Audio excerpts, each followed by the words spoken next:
Good morning friends, welcome back to my channel Banashree cooking হল।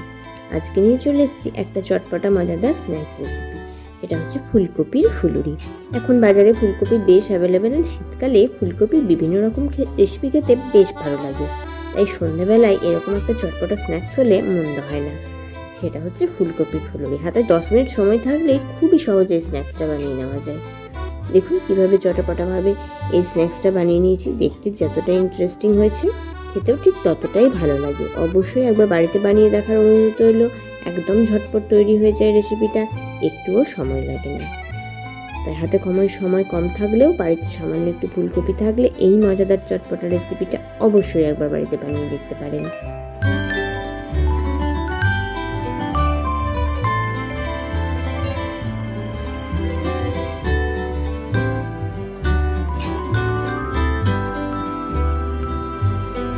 আমি প্রথমেই একটা ব্যাটার রেডি করে নেব।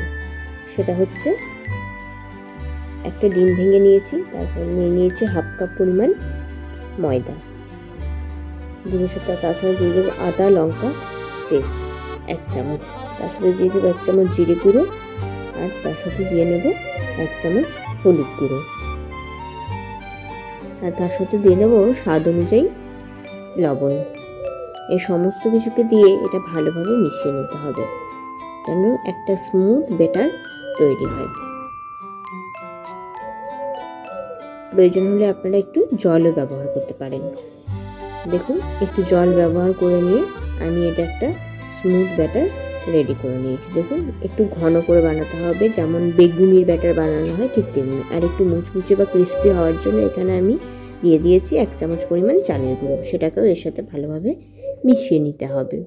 নুন আর ঝালের পরিমাণটা একটু বুঝে দেবেন। ঝাল খেতে বেশি পছন্দ করলে লঙ্কাটা একটু বেশি করে বেটে দেবেন, আর লবণটাও তাই। আর দেখুন আরেক দিক থেকে ফুলকপিগুলো আমি একটু লবণ দিয়ে একটু ভাপিয়ে রেখেছিলাম, সামান্য একটু ভাপিয়ে লবণ দিয়ে ভাপিয়ে রাখলে লবণটাও ফুলকপির ভেতরে ঢুকে যাবে, আর তার সাথে ফুলকপিগুলো একটু নরমও হয়ে যাবে। দেখুন এভাবে হাতের সাহায্যে বা চামচের সাহায্যে কোট করে নিতে হবে। এভাবে কোট করে করে প্রত্যেকটা ফুলকপিকে একটা একটা করে আলাদা আলাদাভাবে কোট করে ভেজে নিতে হবে। দেখুন বানানোটা কতটা সহজ, একদম ঘরোয়া পদ্ধতিতে সহজভাবেই এটাকে বানিয়ে নেওয়া যায়, আর খেতে এটা ভীষণ মুচমুচে এবং সুস্বাদু হয়ে থাকে। এই দেখুন কোট করা ফুলকপিগুলো একে একে আমি তেলের মধ্যে দিয়ে দেবো। এদিকে গরম তেল কড়াইয়ে গরম করতে দিয়েছিলাম, বেশ খানিকটা পরিমাণ সাদা তেল। এবার একে একে ফুলকপিগুলোকে কোট করে করে তেলের মধ্যে দিয়ে নিতে হবে। অবশ্যই গ্যাসের ফ্লেমটা মিডিয়ামে রাখবেন, খুব হাই রাখলে পুড়ে যাওয়ার সম্ভাবনা থাকে। তেলগুলো একটু ওপর থেকে ছড়িয়ে দিয়েছি যাতে ফুলকপির পকোড়াগুলো একটু ফুলে ফুলে ওঠে।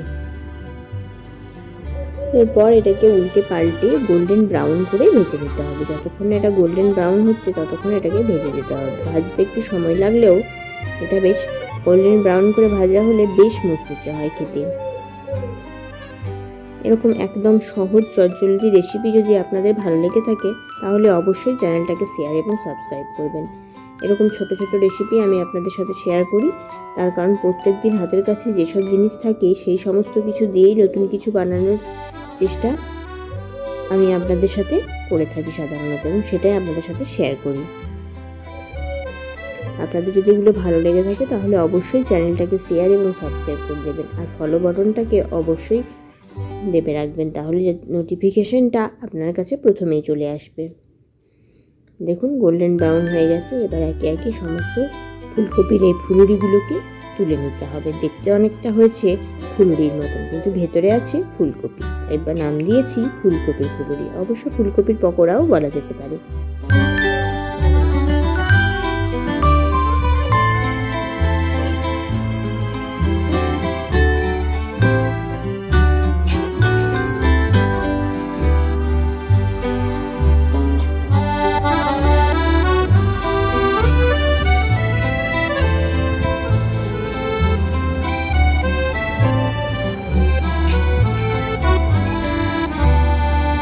নমস্কার বন্ধুরা,